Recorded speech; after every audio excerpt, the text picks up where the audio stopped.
Hi everyone. So a quick warning, I'm kind of sick at the moment, so my voice is kind of gross, which is really fun. But yeah, so anyway, this is one of my first kind of these videos, so wish me luck.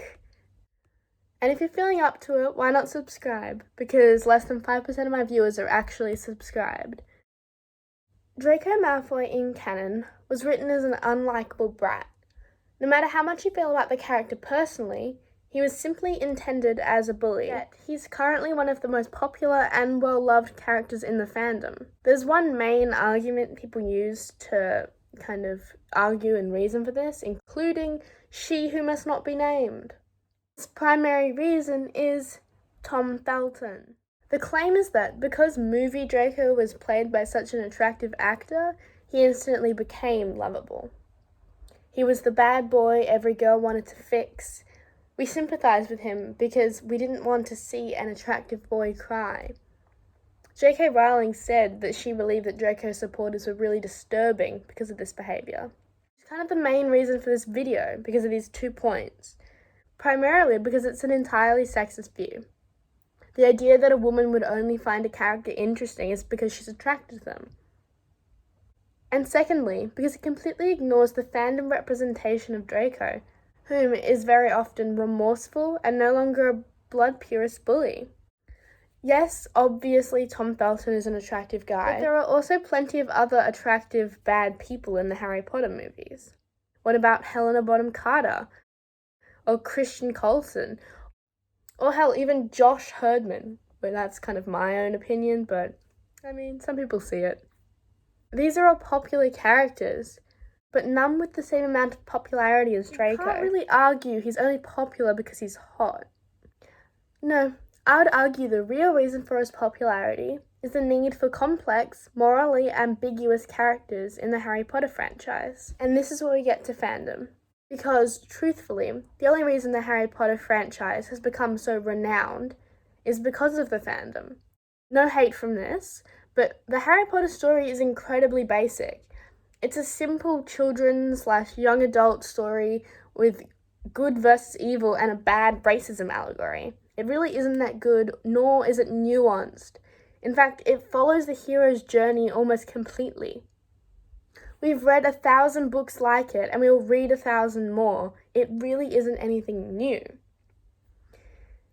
So one could argue that the real reason this popularity comes down is to fan support and kind of making it a monolithic piece of fiction. Fandom is at the heart of the Harry Potter franchise.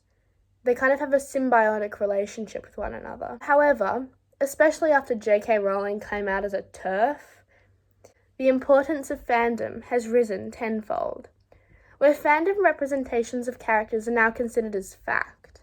And this is where we start to unpack Draco. It all really begins with Draco in leather pants, the phenomena that really sparked the Draco craze. And according to TV tropes, the term Draco in leather pants is when a fandom takes a controversial or downright villainous character and downplays his or her flaws, often turning him or her into an object of desire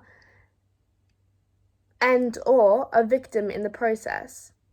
Now, you may have your own opinions about this trope, but generally, it's where Draco was the comforter and Ron was the abuser, usually about Hermione being the victim. It's mostly seen in Dramione fics or kind of Draco/YN fics. And as a reformed Dramione fan, I've seen a lot of these fics in my time. It's kind of the fan fiction representation of Draco that's almost always straight. He's the goth bad boy with a heart of gold. He's hot and perfect and remorseful. The primary depiction of this Draco is that he knows what he did was wrong. In fact, he's often riddled with grief and sorrow, feeling deeply bad for what he did.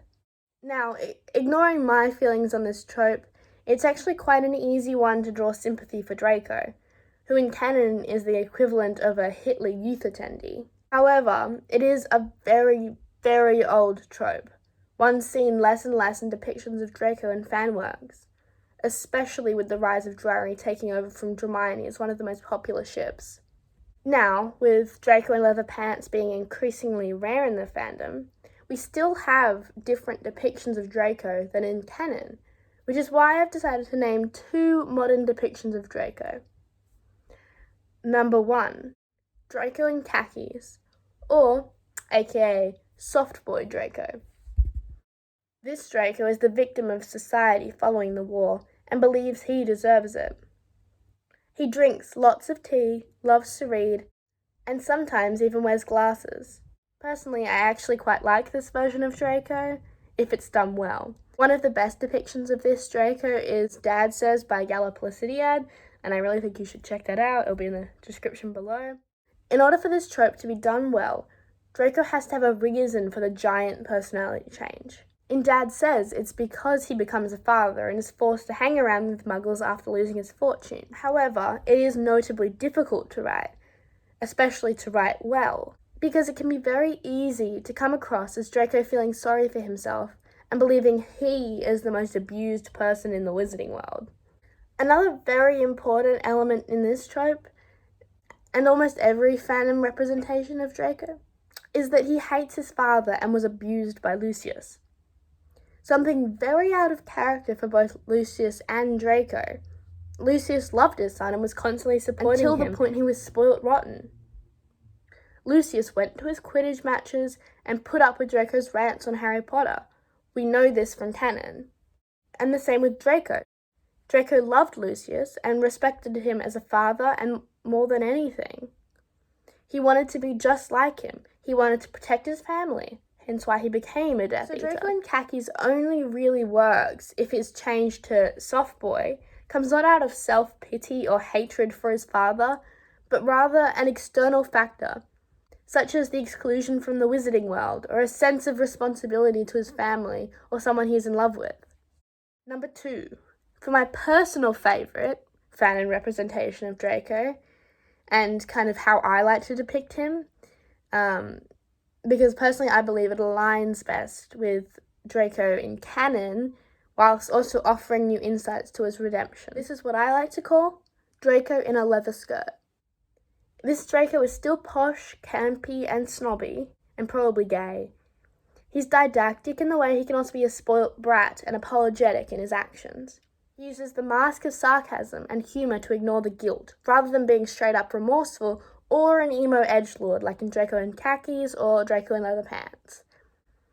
He's way more effeminate than any other depictions of Draco, but he's also kind of a drama queen. Obviously, this is the most popular in Drarry fics. The reason I like this version of it most is because it's the easiest to get right, because he's still kind of a dick in canon. However, sometimes an author will try and play both cards, which is something that I used to try and do and didn't work out very well. It's like, will you write a hyper-emotional Draco in a leather skirt, where he was only an asshole because of internalized homophobia, or making him both a bitchy character and a remorseful soft boy. Something that doesn't tend to work as it alienates both sides of Draco's personality.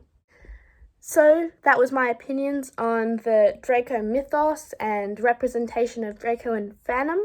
Leave a comment below if you think what you think of this, and let me know if I should make more videos like this.